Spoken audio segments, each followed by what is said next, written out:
Estou aqui, parada no altar da igreja matriz, segurando este envelope amarelado nas mãos que tremem, não de medo, mas de uma fúria tão antiga que já virou parte de mim. O casamento do meu neto está prestes a começar. 200 pessoas da alta sociedade de Ouro Branco me olham como se eu fosse uma velha senil que perdeu o rumo. Eles ainda não sabem que vim aqui para destruir tudo. Minhas mãos, estas mãos calejadas que lavaram roupa no tanque por 40 anos, que cozinharam milhares de refeições para uma família que me via como mobília, seguram agora o poder de desmoronar impérios de mentiras. Aos 70 anos, cada ruga no meu rosto conta uma história de silêncios engolidos, de humilhações digeridas com sorrisos forçados, de uma vida inteira sendo invisível na minha própria casa. Construí uma fortaleza de silêncio, tijolo por tijolo, cada ano catalogando cuidadosamente as vidas deles enquanto a minha ficava eternamente em segundo plano, como um livro empoeirado que ninguém jamais se dava ao trabalho de abrir.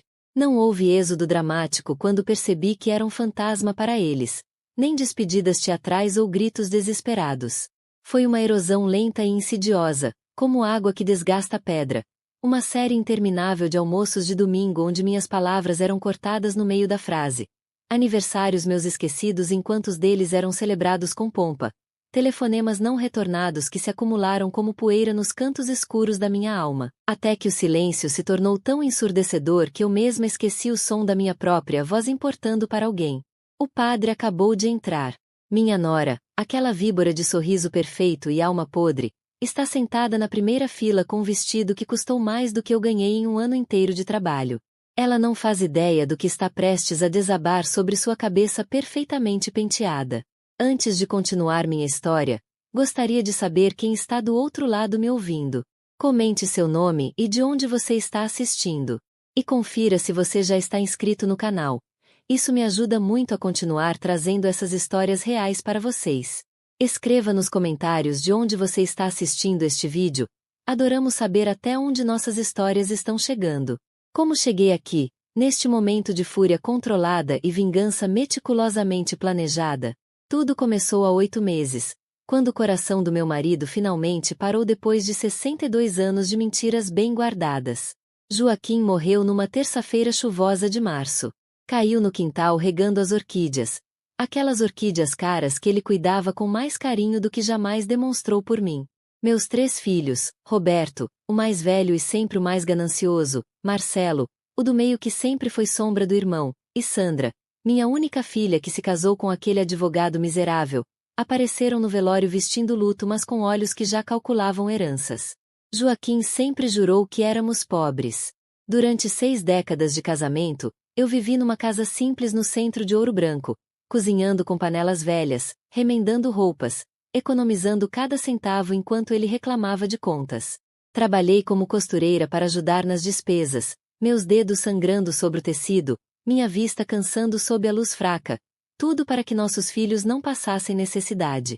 Na semana após o enterro, eu estava arrumando as coisas dele, aquela tarefa solitária de desmontar a vida de alguém peça por peça, quando encontrei o celular antigo dele no fundo da terceira gaveta do guarda-roupa, escondido sob meias de lã que ele nunca usava.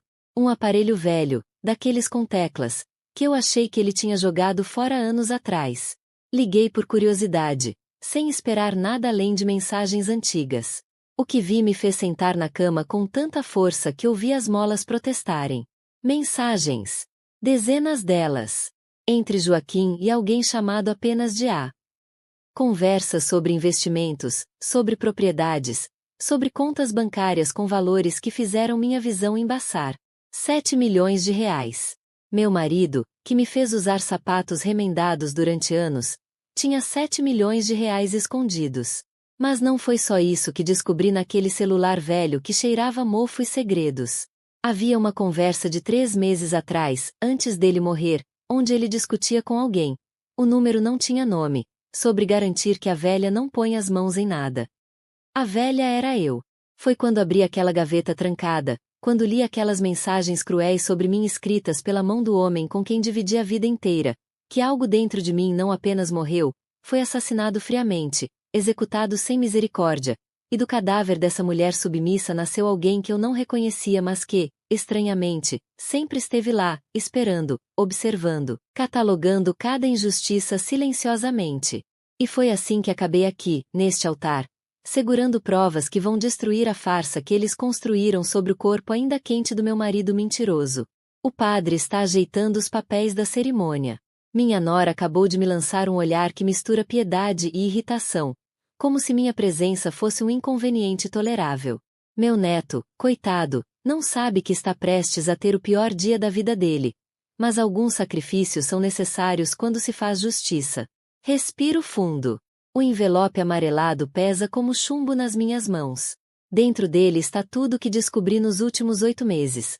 Cada mentira, cada traição, cada plano sórdido que arquitetaram nas minhas costas enquanto eu servia café com biscoitos caseiros. Depois que encontrei o celular de Joaquim, passei 3 dias trancada no quarto fingindo que estava de luto profundo. E estava, mas não pelo homem que morreu, e sim pela ilusão de casamento que eu tinha sustentado durante décadas. Meus filhos batiam na porta perguntando se eu precisava de alguma coisa, suas vozes pingando falsa preocupação como mel estragado. Mãe, a senhora precisa comer alguma coisa, Sandra dizia do outro lado da porta, mas eu podia ouvir a impaciência vibrando em cada sílaba. Ela tinha coisas mais importantes para fazer do que cuidar da mãe enlutada. Tinha uma herança para garantir. No 4º dia após o enterro, Roberto me ligou. Era uma tarde de sábado e eu estava sentada na cozinha, aquela cozinha onde tinha preparado milhares de refeições, olhando para o pote de biscoitos vazio que ninguém se ofereceu para reabastecer. Mãe, a gente precisa conversar sobre as coisas do pai, ele disse, sua voz assumindo aquele tom profissional que usava no trabalho. Roberto era gerente de banco, sempre foi o mais esperto dos 3, ou pelo menos achava que era. Tem uns papéis que a senhora precisa assinar. É sobre a casa, as contas, essas coisas burocráticas chatas. A gente passa aí amanhã com a Patrícia para ajudar. Patrícia, minha nora, casada com Roberto há 12 anos. A mulher que sempre me cumprimentava com 2 beijinhos perfumados e sorrisos que nunca alcançavam aqueles olhos frios como gelo. Ela apareceu na minha vida como uma rajada de vento gelado, toda elegante e educada, com aquele jeito de falar que fazia parecer que estava sempre fazendo um favor monumental apenas por existir no mesmo ambiente que pessoas simples como eu. Tudo bem, filho, respondi com a voz mansa que tinha cultivado por 70 anos. Venham quando quiserem. Vou fazer um bolo. Fazer bolo. Depois de descobrir que meu marido morto tinha me roubado uma vida inteira, minha primeira reação ainda era fazer bolo para os filhos. A força do hábito é uma prisão invisível mais forte que correntes de aço. Desliguei o telefone e voltei para o celular de Joaquim. Tinha mais mensagens que eu não tinha tido coragem de ler ainda. Abri uma de 2 anos atrás. Era uma conversa com alguém salvo como o doutor Fernando. Joaquim, sobre o testamento que discutimos, está tudo pronto. Sua esposa não tem direito a nada. Conforme o senhor solicitou, a herança será dividida igualmente entre os 3 filhos, e a casa onde ela mora será incluída nos bens a serem vendidos e divididos. Ela terá que sair. Minha casa. A casa onde tinha criado 3 filhos, onde tinha envelhecido, onde cada cômodo guardava pedaços da minha vida. Ele tinha planejado me jogar na rua. Li a resposta de Joaquim. Perfeito, doutor. Essa mulher já me deu trabalho demais na vida. Pelo menos agora não vai me dar depois de morto.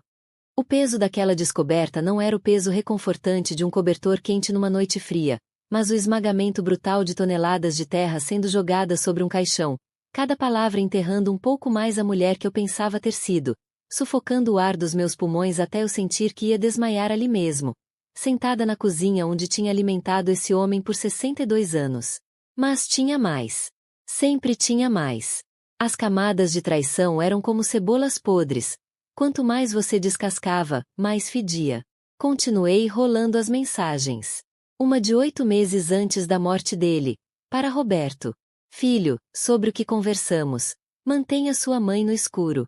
Quanto menos ela souber dos negócios, melhor para todos nós. Quando eu partir, você sabe o que fazer. O advogado já tem tudo preparado. Não deixe ela criar problemas. Roberto sabia. Meu filho mais velho, aquele que eu tinha embalado quando bebê, que tinha ficado acordada noites inteiras quando teve pneumonia aos 5 anos, que tinha trabalhado dobrado para pagar a faculdade dele. Ele sabia que o pai planejava me deixar sem nada.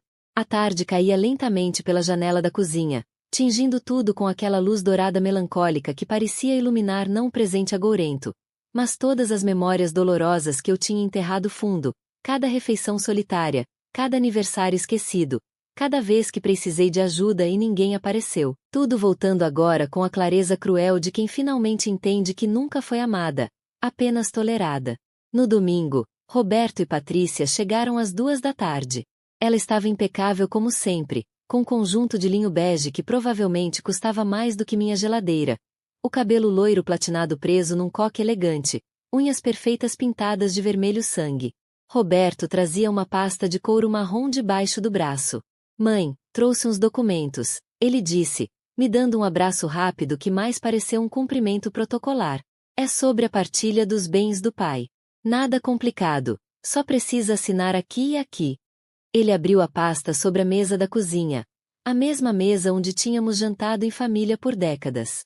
Patrícia se sentou ao meu lado, seu perfume caro, Chanel N Grau 5, eu tinha aprendido a reconhecer, invadindo meu espaço como uma nuvem tóxica. Dona Lúcia, é tudo muito simples, ela disse com aquele sorriso condescendente que reservava para pessoas que considerava intelectualmente inferiores. O Roberto só está tentando organizar as coisas para a senhora não ter que se preocupar com essas questões jurídicas chatas. A senhora só precisa confiar na gente. Confiar. Aquela palavra ecoou na cozinha como uma piada de mau gosto. Fingi ler os papéis com a atenção limitada que eles esperavam de mim. Na verdade, eu tinha passado a noite anterior pesquisando na internet da biblioteca pública. Sim, aos 70 anos aprendi a usar computador sozinha porque precisão aguça o aprendizado. Sobre leis de herança, direito de viúvas, testamentos fraudulentos. Roberto, meu filho, deixa eu pensar um pouquinho sobre isso. Eu disse com a voz doce e submissa de sempre. Sabe como é? Estou com a cabeça meio confusa ainda com tudo que aconteceu. Vi a mandíbula dele contrair levemente. Irritação. Mas ele forçou um sorriso. Claro, mãe. Mas não demore muito, tá? Essas coisas precisam ser resolvidas logo para não ter problema com impostos e tal. Eles saíram 20 minutos depois, recusando o bolo que eu tinha feito. Estamos de dieta, Patrícia explicou, dando uma risadinha que soou como vidro quebrando. Assim que a porta fechou, fui direto para o quarto e liguei o computador velho de Joaquim. Ele tinha me proibido de mexer naquele computador durante anos, dizendo que eram coisas de trabalho, muito complicadas para você entender. Agora eu entendia por quê. O computador não tinha senha. Típica arrogância de quem subestima a inteligência alheia. Abri o e-mail dele. Tinha mais de 1000 mensagens não lidas, mas comecei a procurar especificamente por comunicações com os filhos e com Patrícia. O que encontrei naquela noite, iluminada apenas pela luz azulada da tela do computador enquanto o relógio marcava 2 da madrugada e meus olhos ardiam de cansaço e lágrimas contidas, mudou absolutamente tudo o que eu pensava saber sobre minha própria família. Havia um e-mail de Patrícia para Joaquim, datado de 1 ano antes da morte dele. O assunto era nosso plano. Sogro, conforme conversamos, está tudo certo. O Roberto está convencido de que é a melhor solução.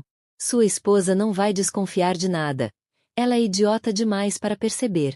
Depois que o senhor partir, vamos fazer ela assinar os papéis rapidinho. A velha nem vai entender o que está assinando. Em 6 meses, vendemos tudo, dividimos o dinheiro e eu posso finalmente me livrar desse casamento morno com seu filho medíocre. Meu marido de verdade está esperando em São Paulo. A gente só precisa segurar mais um pouco a farsa. Li aquilo 3 vezes. Patrícia tinha um amante. Ela estava usando Roberto. Estava usando todos nós. Mas tinha mais. Sempre tinha mais. Continuei lendo, descendo pelo histórico de e-mails como quem desce aos círculos mais profundos do inferno. Um e-mail de Joaquim para Patrícia, 5 meses antes. Patrícia, sobre sua verdadeira identidade. Não se preocupe, esse segredo morre comigo. Seu pai, Aristides, era mesmo um cretino que merecia ser arruinado. Mas você jogou bem suas cartas. Casar com meu filho foi um golpe de mestre. Quando eu partir, você terá sua vingança completa. Minha família destruída e sem dinheiro, exatamente como eu fiz com a sua. É uma justiça poética, confesso. Só não conte para ninguém que eu ajudei você a planejar tudo isso. Minha reputação de homem de negócios íntegro deve permanecer intacta. Meu mundo não desabou dramaticamente naquele momento. Não houve estrondo de prédio implodindo nem gritos de desespero rasgando a madrugada silenciosa. Foi pior. Foi aquela inclinação sutil e insidiosa da realidade, como o primeiro tremor imperceptível de um terremoto que você só percebe quando já é tarde demais e tudo começa a rachar ao seu redor. Cada certeza se fragmentando em 1000 pedaços afiados que cortam quando você tenta segurar. Patrícia não era simplesmente uma mulher interesseira que se casou por dinheiro. Ela era filha de Aristides Mendonça, um antigo sócio de Joaquim que tinha sido arruinado nos anos 90. Eu me lembrava vagamente dele. Um homem elegante que tinha vindo jantar em casa algumas vezes e depois sumiu. Joaquim sempre disse que o homem tinha má cabeça para negócios. Mentira! Joaquim tinha roubado dele, e Aristides tinha perdido tudo: a empresa, a casa, a dignidade. E Patrícia tinha planejado durante anos se infiltrar na nossa família para nos destruir por dentro, usando o próprio Joaquim como cúmplice involuntário no início e depois cúmplice consciente da própria ruína familiar dele. Era tão perverso, tão complexo, tão absolutamente teatral que eu quase admirei a elaboração do plano. Quase! Se não fosse eu a vítima principal dessa vingança multigeneracional. Continuei investigando. Imprimi e-mails. Fotografei mensagens. Baixei arquivos.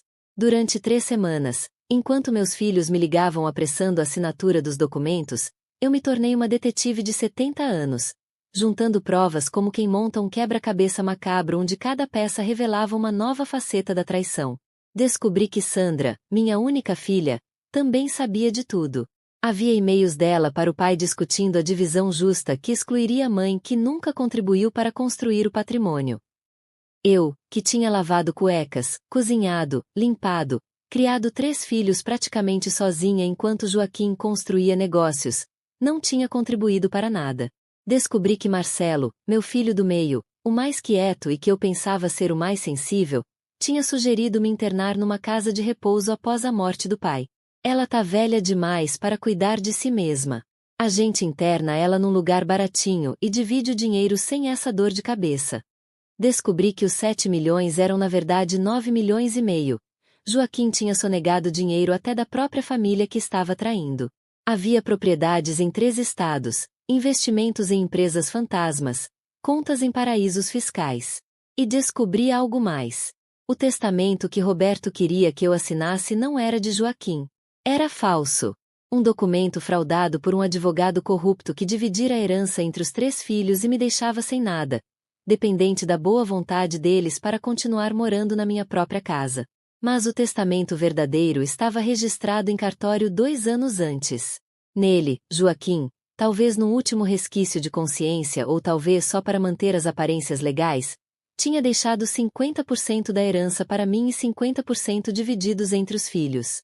Não era justo, mas era legal. E eles estavam tentando me enganar com um testamento falso. Se você está me acompanhando até aqui, deixe um comentário contando.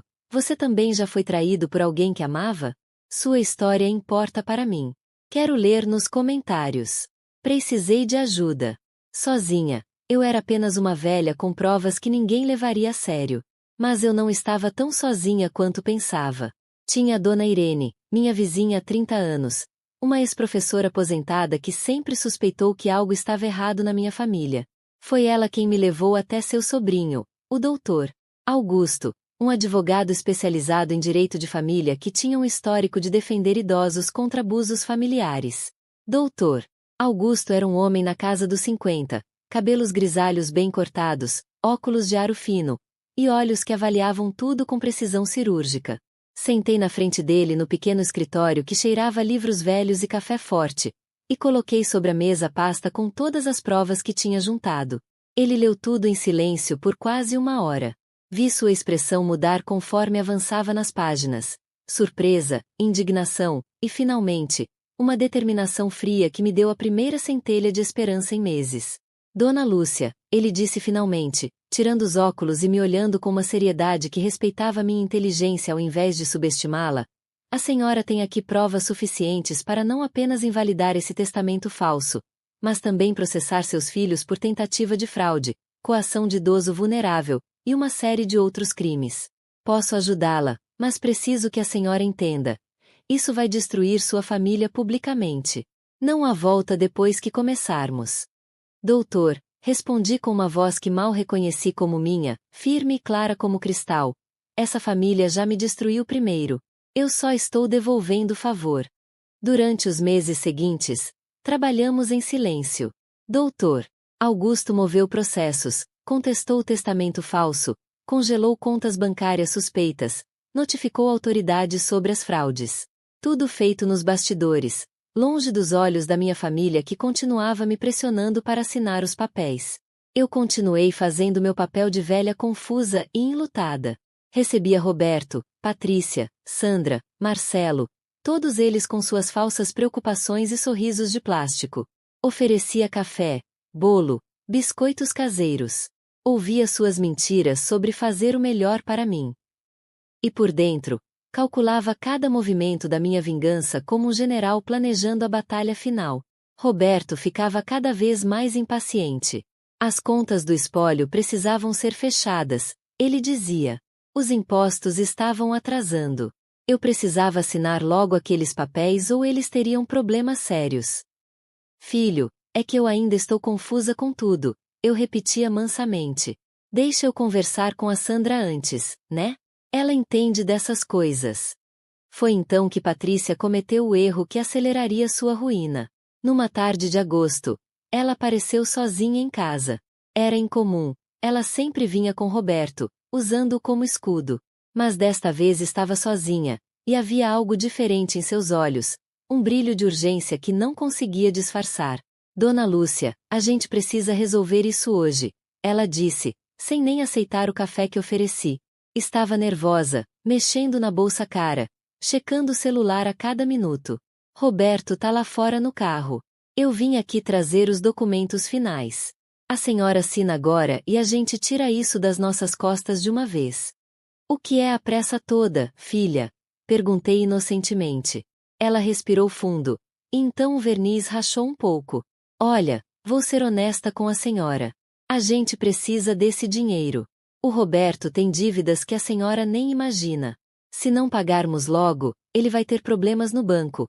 Pode até perder o emprego. A senhora não quer isso para seu filho, quer? Interessante. Ela estava usando Roberto como desculpa, mas pelos e-mails que eu tinha lido, as dívidas eram dela mesma. Dívidas com um amante em São Paulo que estava ficando impaciente esperando o dinheiro prometido. Patrícia, eu disse devagar, cada palavra medida com a precisão de quem estava prestes a jogar a primeira peça de dominó numa linha cuidadosamente montada. Me diz uma coisa, seu pai se chamava Aristides Mendonça? Vi o sangue fugir do rosto dela. Literalmente. A pele bronzeada artificialmente ficou branca como papel. Os olhos se arregalaram. A boca abriu tentando formar palavras que não saíam. Como? Como a senhora? Ela gaguejou. Sei de tudo. Eu disse simplesmente. Sei que você é filha do Aristides. Sei do seu plano de vingança. Sei do seu amante em São Paulo. Sei que você está usando meu filho.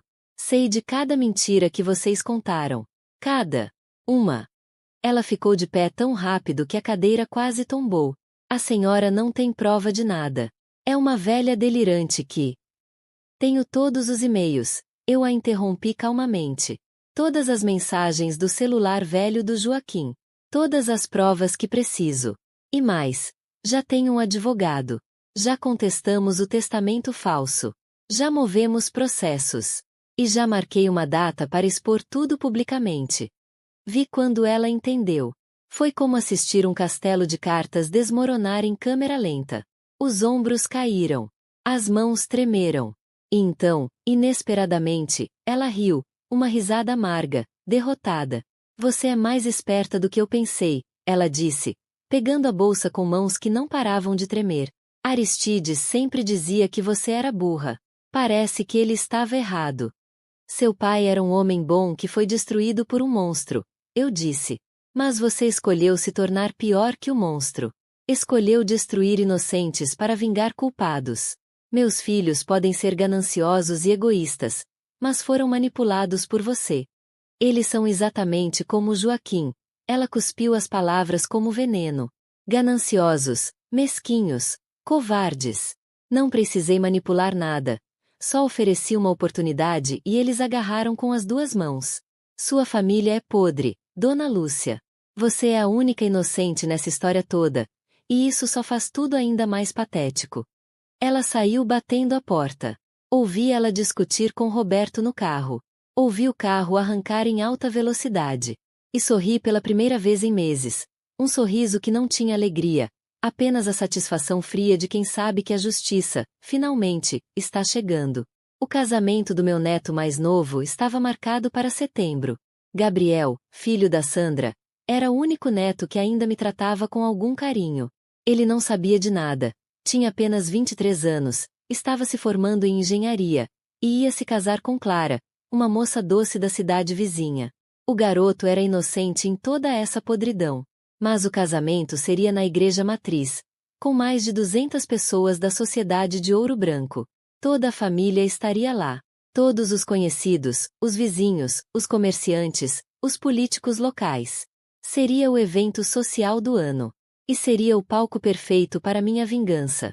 Doutor Augusto tentou me dissuadir. Dona Lúcia, podemos fazer tudo pela via legal. Não precisa dessa exposição pública. O processo vai. Não, doutor, eu interrompi. Legalidade não é suficiente. Eles me humilharam silenciosamente durante décadas. Quero que sejam humilhados publicamente, na frente de toda a cidade. Quero que sintam uma fração da vergonha que senti quando descobri o que planejavam fazer comigo. Ele suspirou, mas entendeu. E me ajudou a preparar tudo. Na semana antes do casamento, meus filhos finalmente perceberam que algo estava errado. O banco informou Roberto que as contas do espólio estavam congeladas por ordem judicial. Sandra descobriu que o testamento que tinham em mãos foi declarado falso pelo cartório. Marcelo recebeu uma notificação para depor sobre tentativa de fraude contra idoso. Todos vieram à minha casa numa terça-feira tempestuosa. As nuvens pesadas espelhando perfeitamente a tempestade que estava prestes a desabar sobre suas cabeças. A chuva batia nas janelas com fúria enquanto eles me cercavam na sala. 3 adultos raivosos contra uma velha de 70 anos que, para eles, ainda era apenas um obstáculo irritante. Mãe, o que você fez? Roberto gritou, sua face vermelha de raiva. Como você se atreve a contestar o testamento do pai? Como você ousa criar problemas para sua própria família? Criar problemas? Repeti calmamente, sentada na minha poltrona favorita com as mãos cruzadas no colo como uma rainha no trono. Eu estou apenas defendendo o que é meu por direito. Algo que vocês tentaram roubar com um testamento falso. Falso, Sandra bufou, sua voz histérica perfurando o ar úmido.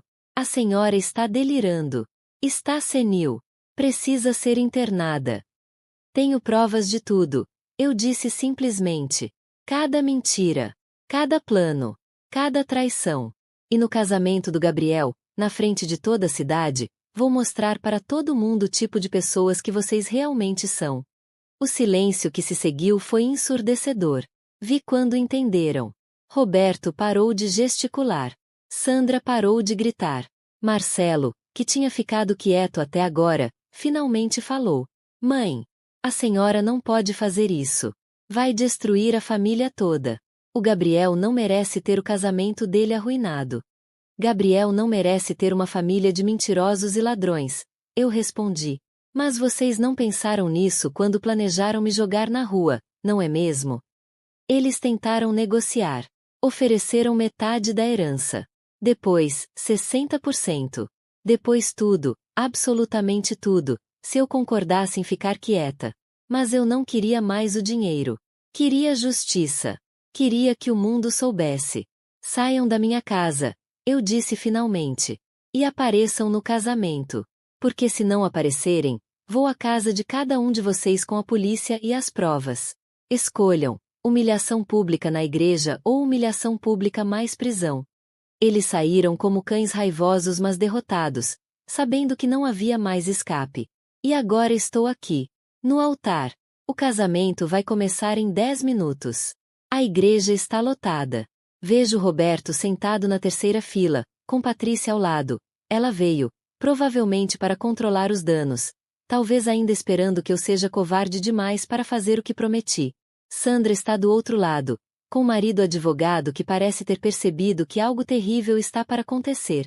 Marcelo está atrás deles, suando frio mesmo com o ar-condicionado da igreja.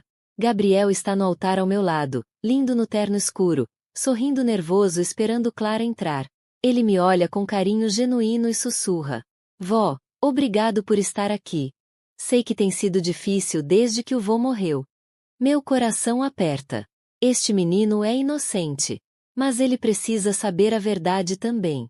Melhor saber agora do que viver na mentira como eu vivi. Gabriel, meu amor, eu digo baixinho. Me desculpe pelo que vou fazer. Mas você vai entender por quê. Ele me olha confuso, mas antes que possa perguntar, a marcha nupcial começa.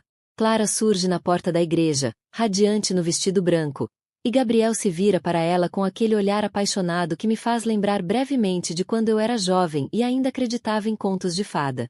A cerimônia começa. O padre faz as bênçãos iniciais. Os noivos trocam alianças. Eu espero pacientemente, o envelope amarelado apertado contra o peito, sentindo o peso das palavras e provas que carrego. Chega o momento dos discursos. O pai de Clara fala primeiro, dando boas-vindas ao genro. Depois é a vez da família do noivo.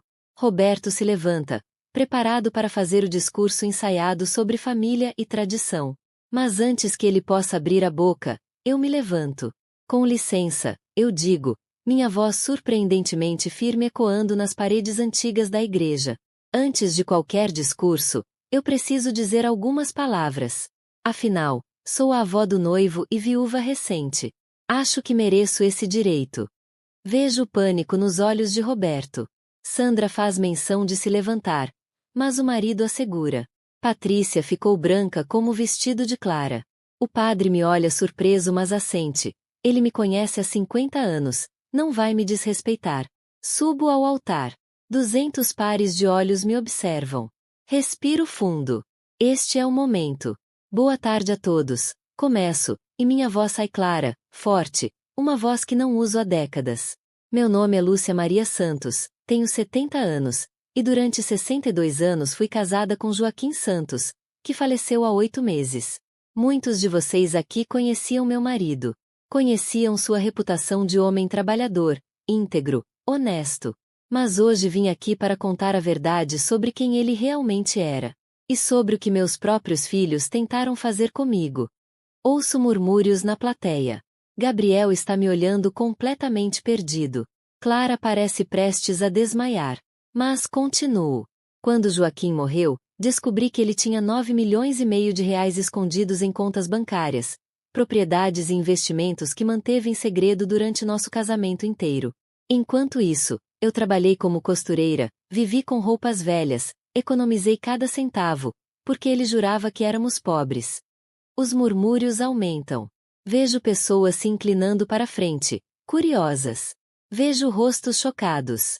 Vejo Roberto tentando se levantar, mas o peso da vergonha o mantém sentado. Mas não foi só isso que descobri. Continuo, abrindo o envelope amarelado. Descobri que ele planejou, junto com meus 3 filhos, Roberto, Sandra e Marcelo, me deixar sem nada após sua morte. Tenho aqui e-mails, mensagens, conversas gravadas onde eles discutem como me fazer assinar um testamento falso, como me jogar na rua, como me internar numa casa de repouso barata para se livrar da dor de cabeça. Silêncio total agora. Você poderia ouvir um alfinete cair. Gabriel está de boca aberta. Clara está chorando silenciosamente.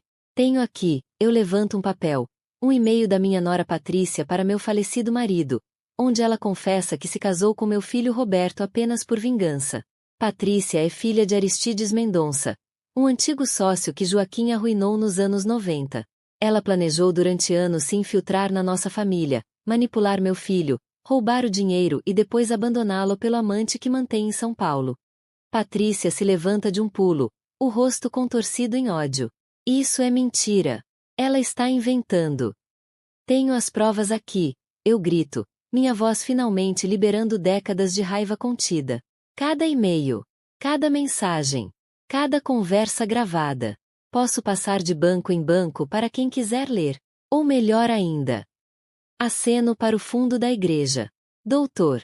Augusto entra pela porta lateral carregando uma caixa com documentos. Atrás dele, 2 policiais em traje civil. Chamei meu advogado e a polícia porque o que meus filhos tentaram fazer comigo é crime. Tentativa de fraude, falsificação de documento, coação de idoso vulnerável. Tudo documentado. Tudo com provas. E agora, na frente de toda a sociedade de Ouro Branco, quero que todos saibam o tipo de pessoas que são. Roberto está de pé agora, o rosto vermelho oscilando entre raiva e humilhação. Mãe, a senhora está louca. Como pode fazer isso no casamento do Gabriel? Como vocês puderam planejar me deixar na rua depois de 62 anos de casamento? Eu rebato. Como você pôde, Roberto, conspirar com seu pai para me roubar? Como você, Sandra, pôde sugerir me trancar num asilo? Como você, Marcelo, pôde ficar calado sabendo de tudo? Sandra está chorando agora, mas não são lágrimas de arrependimento. São lágrimas de raiva e humilhação pública. Marcelo está de cabeça baixa, não consegue me olhar nos olhos. Durante 70 anos da minha vida, continuo, minha voz finalmente quebrando um pouco com a emoção que não consigo mais conter, fui invisível. Fui a mulher que cozinhava, limpava, cuidava, servia, e nunca era vista. Fui a mãe que criou 3 filhos praticamente sozinha enquanto o marido construía negócios. Fui a esposa que aceitou migalhas enquanto ele acumulava milhões. E quando ele morreu, acharam que eu seria idiota o suficiente para assinar minha própria sentença de morte. Lágrimas escorrem pelo meu rosto agora, mas não são lágrimas de fraqueza. São lágrimas de alívio, de liberdade, de finalmente, ter voz. Mas eu não sou idiota. Não sou senil. Não sou a velha patética que vocês achavam que eu era. Sou uma mulher que aprendeu, aos 70 anos, que nunca é tarde para lutar por si mesma. O silêncio na igreja é absoluto. Pessoas estão chorando. Outras estão de boca aberta. Os celulares foram guardados. Isso é sério demais para ser filmado levianamente. Esta é a destruição de uma família acontecendo em tempo real. Gabriel finalmente se aproxima de mim. Seus olhos estão vermelhos, mas há algo neles, não raiva, mas dor. Dor e compreensão. Vó, ele diz baixinho, é verdade? Meus pais fizeram isso com a senhora? É verdade, meu amor. Cada palavra. Ele se vira para Roberto, para a mãe Sandra. Como vocês puderam? Sua voz sai estrangulada. Como vocês puderam fazer isso com a vovó? Roberto tenta se explicar, mas as palavras morrem na boca. Não há explicação. Não há desculpa. Há apenas a verdade nua e crua de que foram pegos. Doutor. Augusto sobe ao altar. Dona Lúcia tem todas as provas necessárias para processar os envolvidos. O testamento falso foi invalidado. O testamento legítimo garante a ela 50% da herança, conforme a lei. E os processos criminais por tentativa de fraude e falsificação de documentos já foram iniciados. Os policiais se aproximam de Roberto e Patrícia. Senhor Roberto Santos e Senhora Patrícia Santos, precisam nos acompanhar para prestar depoimento. A igreja explode em murmúrios. Pessoas se levantam. Algumas vêm me abraçar. Outras olham para minha família com desprezo. A família de Clara está em choque total. A pobre menina se casou numa família que está sendo destruída publicamente. Roberto é levado algemado. Não porque tentou resistir, mas porque, num último ato de burrice, tentou empurrar um dos policiais. Patrícia vai atrás dele, ainda tentando manter a dignidade, mas com lágrimas de raiva escorrendo pela maquiagem cara.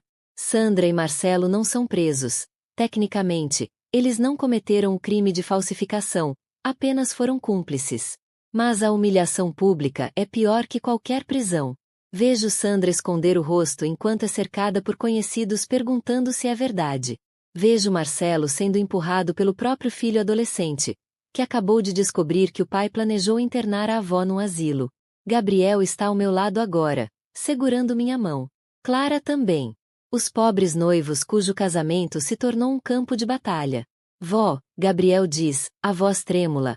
A senhora fez o que tinha que fazer. Eu não sabia de nada. Juro que não sabia. Eu sei, meu amor. Você é um bom menino. Não tem culpa nenhuma. O casamento está arruinado. Clara soluça. Nossa festa. Nosso dia especial. Não, eu digo firmemente. Não deixem que a podridão deles arruine o amor de vocês. Casem. Sejam felizes.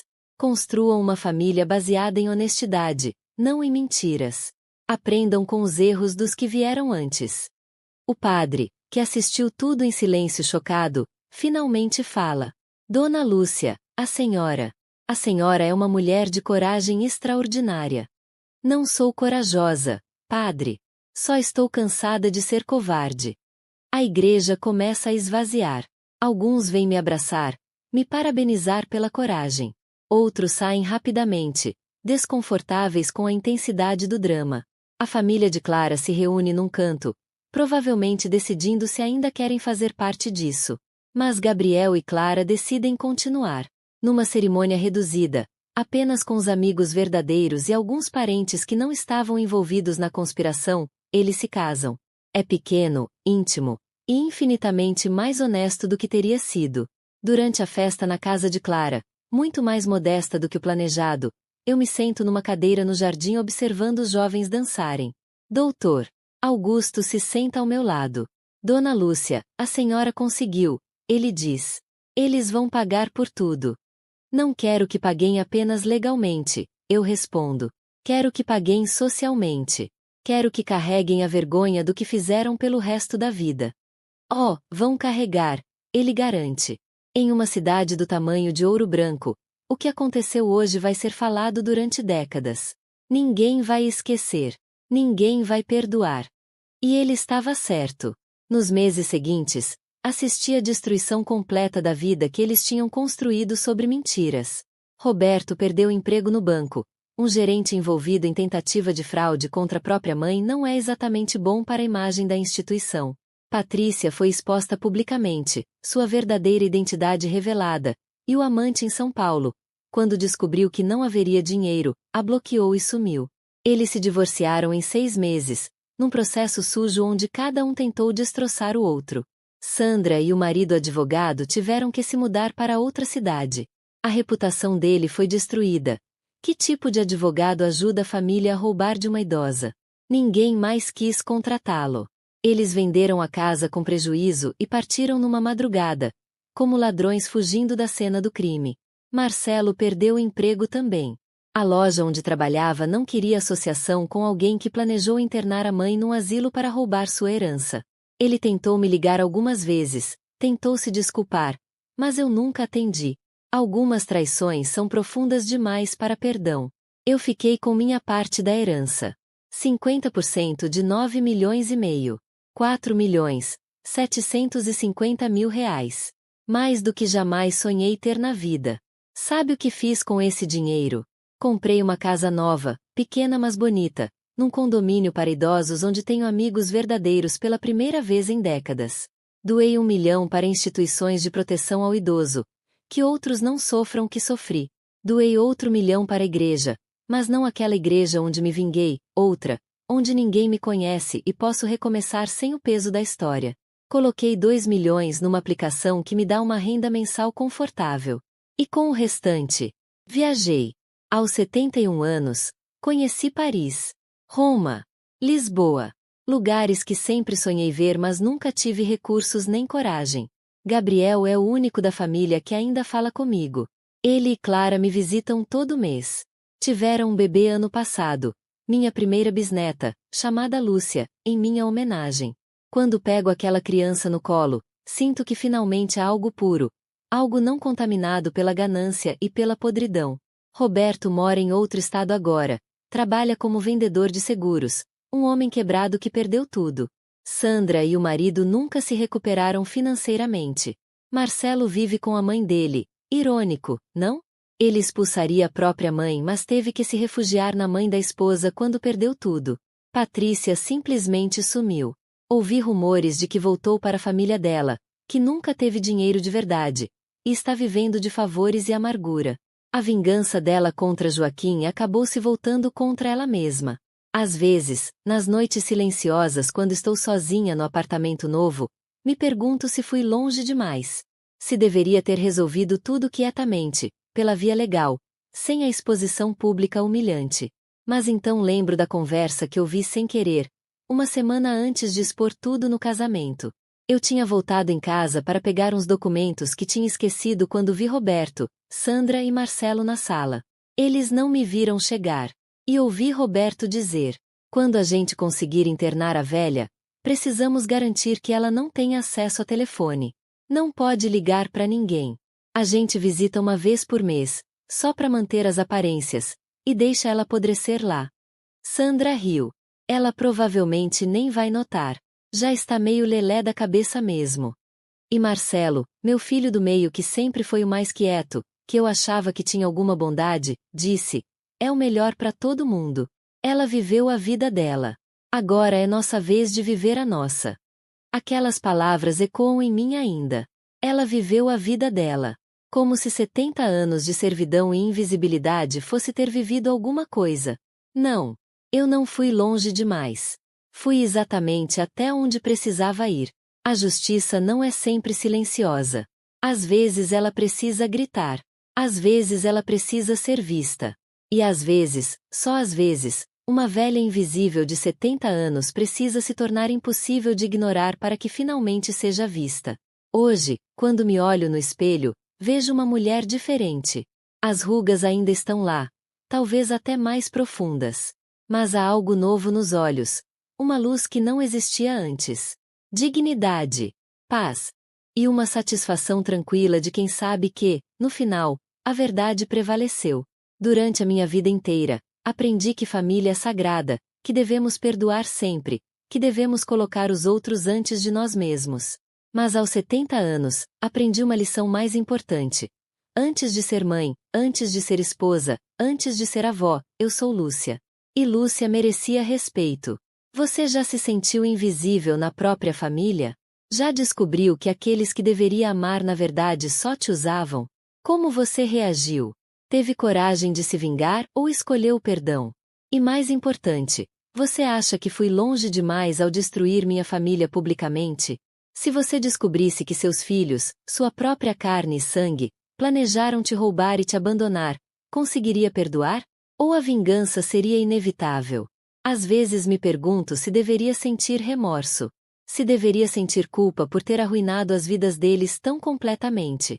Mas quando essa dúvida surge, lembro de todas as vezes que fui invisível, que fui tratada como móvel, que fui descartada como lixo. E o remorso some. Eles me tiraram 70 anos. Eu apenas tomei de volta minha dignidade. E se isso faz de mim uma pessoa má, então que assim seja. Prefiro ser má e respeitada do que boa e pisoteada. Minha história não tem final feliz tradicional. Não me reconciliei com meus filhos. Não houve abraços emocionados e perdões mútuos. Não aprendemos a ser uma família melhor juntos. Mas sabe de uma coisa? Eu estou em paz. Pela primeira vez em 70 anos, estou genuinamente em paz. E quando pego minha bisneta Lúcia no colo, olho nos olhinhos dela e prometo silenciosamente: você vai crescer sabendo seu valor. Você nunca vai ser invisível. Você nunca vai aceitar migalhas quando merece o banquete inteiro. Porque se há algo que aprendi nessa vida longa e difícil, é que nunca é tarde demais para exigir respeito. Nunca é tarde demais para lutar por si mesma. E nunca, nunca é tarde demais para se recusar a ser invisível. Obrigada por me ouvir até o final. Esta foi minha história, e cada palavra aqui é verdadeira.